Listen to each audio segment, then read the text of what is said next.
and welcome to today's episode. In today's episode, we'll cover an interesting topic around ransomware attacks and their profound impact that they have on both businesses and individuals. I'm joined today by Jonas, who is a cybersecurity specialist. Welcome, Jonas. Thank you. Thanks for having me. And in case that you're more interested in knowing a little bit more about Jonas and Jonas's background, you will be able to find more about Jonas in the comment section of this video. But let's jump right into it. But just before we bring Jonas in and he can share all of his extensive knowledge on this area, I thought I wanted to share just a couple of statistics with you today to just give you an idea of how big ransomware attacks really is as a attack vector, a type of attacks that both, as I said, businesses and individuals, get experience. And with that in mind, the latest data tells us that in a year, there's about 304 million ransomware attacks. What that equates to is about 38,000 attacks every hour, or about 600 attacks every minute. So the mere size of this is quite significant.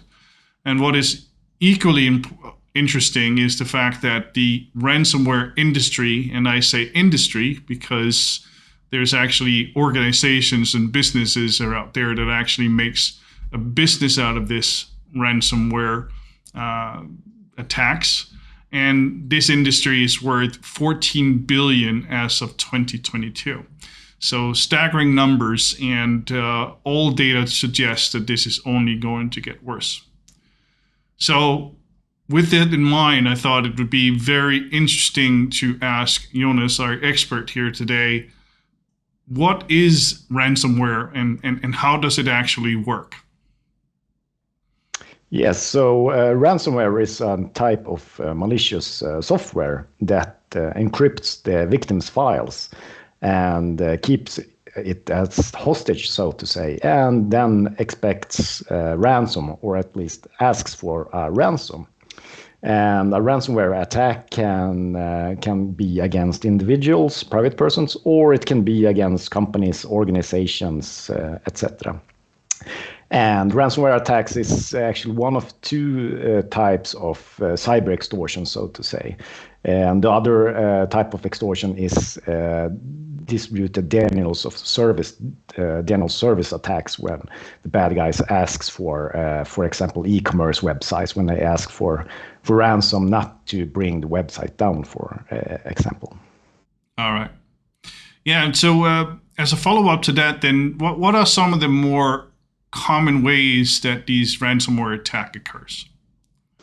I would say the most common way is to use email, and it could be like an attachment, for example, that the user when the bad guys expects the user or the target to run some malicious attachment, for example. And it could be also malvertising, for example, when you search for something on the most popular web search engines. It could also be drive-by downloads, so to say, when you downloading some software that you think you're downloading, but you're maybe on another website and downloading software. Or it could be pirated software, for example. Yeah, and you pointed out email. We here at Holm of Security see this as being one of the major reasons for getting, people to fall into the traps of, installing, as you said in this case, malicious software, because, nowadays you have phishing. You're impersonating your bank or you're impersonating other what you consider to be, acceptable emails of people or emails that you were expecting to receive. And then with that in mind, they, suggest go ahead and click here or download this and install it and so on. And just recently here in Holm Security, we also received an email of similar sort wherein one of our executives seemed to have sent out an email which was with a calendar for vacation days. And it turned out that this individual, one of our executives, had not sent this out. But when you initially look at this email, it really isn't easy to see that, you know, this was malicious. And had you gone ahead and clicked these links and downloaded this, you know, information, or in this case, a file, very likely this is exactly what would have happened. You would have ended up getting some kind of a software into your organization, which you didn't expect.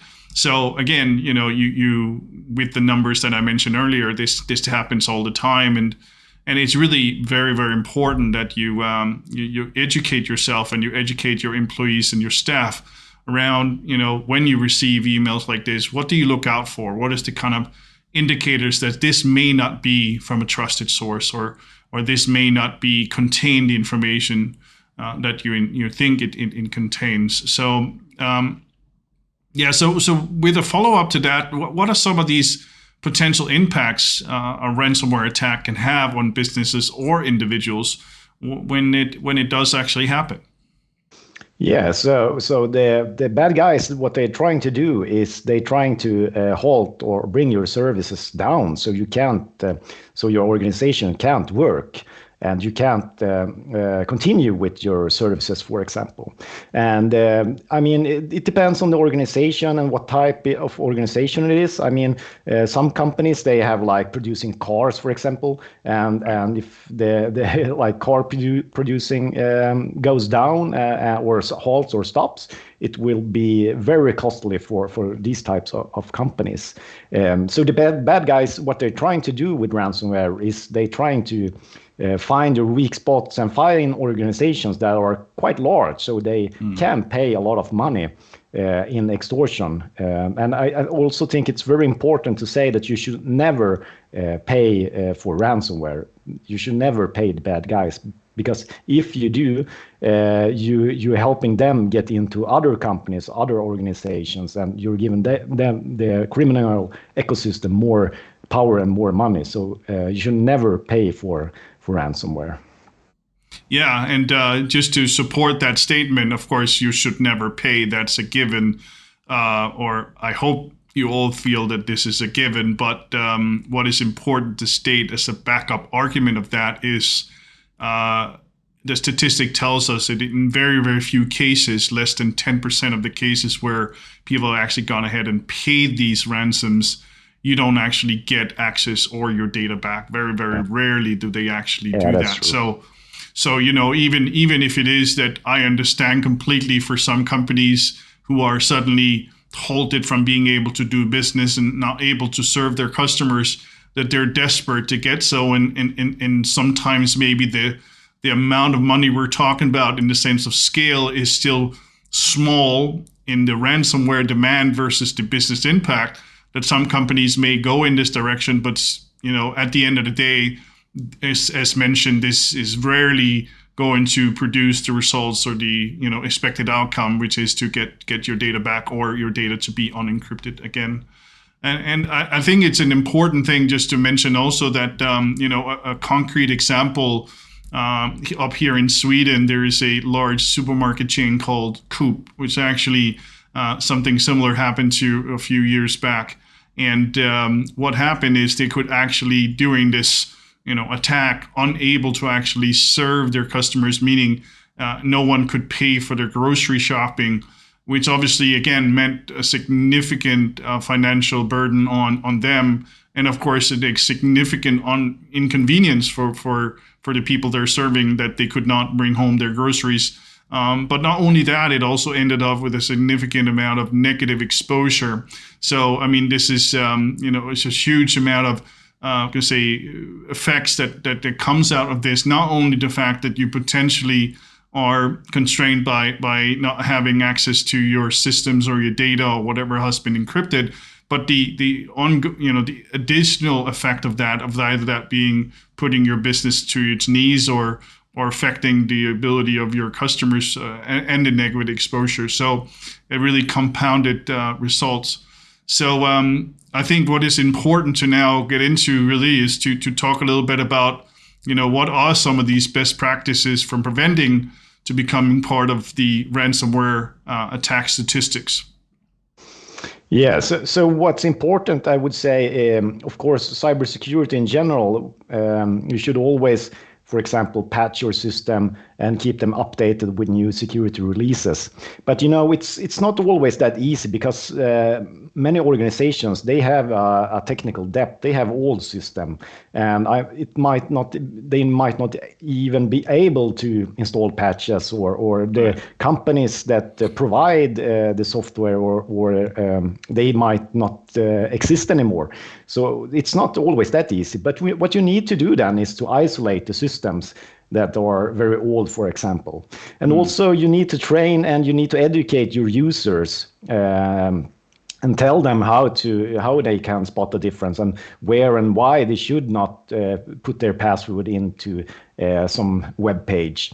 And also what's important is that you have technical systems that so if someone clicks on a link or clicks on an attachment, so it won't bring your whole company down. So try to keep as low privileges as possible for as many users as possible, and keep the administrative or administrators privilege as low as possible. And also what I think is important to mention, because many organizations, they think that, okay, we have an antivirus software. Is that enough? But usually you need to have something else also, because the bad guys these days, what they do is they try to evade, and they try to make sure that their malicious software don't get caught by antivirus. And they test this, of course. So what you need to do, you need to have a system that can detect anomalies, and they can detect the strange things going on. So you also need to have other systems. And also when and or if it happens, you get ransomware or something happens, you need to have backups, and you need to be able to restore and test the backups. And also one thing that's important also is to know, okay, so if we are restoring our backup from one day, for example, is the bad guys or is the malicious code in the backups? Because, for example, if you change all your passwords, do the bad guys, do they have all your password and logins, for example? Is it enough to change the password? And, doing an forensic, IT forensic, cyber forensic investigations, for example, it could take weeks or months to do it, and try to figure out, okay, how did the bad guys get in? Which system did they infect? Where are they in our IT systems, for example? Yeah, exactly. Yeah, so exactly, are they still in? Are they still around? And, so you could go through all of this restoration and put everything back, and they'll sit silently and wait for you to, be back online and make it happen again. So, absolutely, it's not as easy as just restoring a backup. There's many aspects of that. So really what we're alluding to, or what you're alluding to, Jonas, is prevention is really the best medicine here. And you need to have a proactive way of ensuring that it doesn't happen in the first place, because getting out of it or recovering from it is really not only financially negative, but a lot of time and effort needs to go into actually, making sure it does not happen again. Yeah. So now that we kind of have covered the aspect of, what it is and how it can happen, and as well as, what can you do to restore from it, as we said, it's really all about making sure that you're at the forefront and knows the best ways to prevent this from happening in the first place. So what's your recommendations to business and or individuals to go and really, get the information they need and stay up to date about these type of threats, so that hopefully they don't become part of the statistics? Yeah, what I usually do is I use multiple sources of information. I use different types of social media, and I monitor the social media, and I also follow the cybersecurity companies when they release new reports, for example. And they usually do it on an annual basis, for example, or some companies release them often. And the companies, antivirus companies, for example, they often update their blogs, for example, so you can follow their their RSS feeds, for example. So that's usually what I recommend. And what I also think is important also is to follow the best practices that software vendors, for example, when they release new best practices when it's come to hardening systems, for example. And they usually release new software or updates all the time when it comes to hardening, and try to read their updates and what they are saying, because a lot of attacks also happens because you're running old software or you're not following security best practices, for example.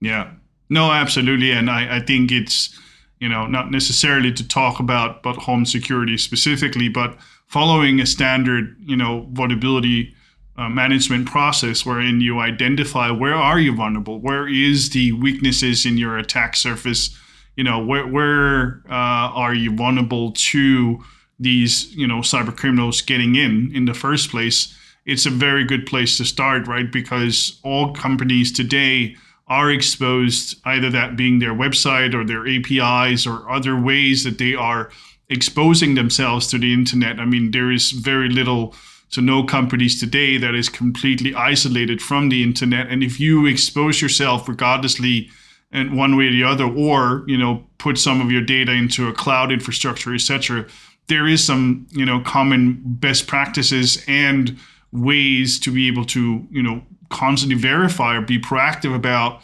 if it is that they want to get in, what is the way they get in? Is it through emails, educate your employees? Is it through software patches, bad configurations, etc.? You need to have a proactive way of dealing with this. This is the only, real way of, preventing yourself to become a part of statistics, and definitely something that, both, of course, we in home security can help with, but I'm sure you, Jonas, would be more than happy to help anyone if anyone has any questions. And as I mentioned earlier, if you want to know more about Jonas and also be able to talk more to Jonas, I mean, in the comment section, you will find the contact details of Jonas as well. Yeah.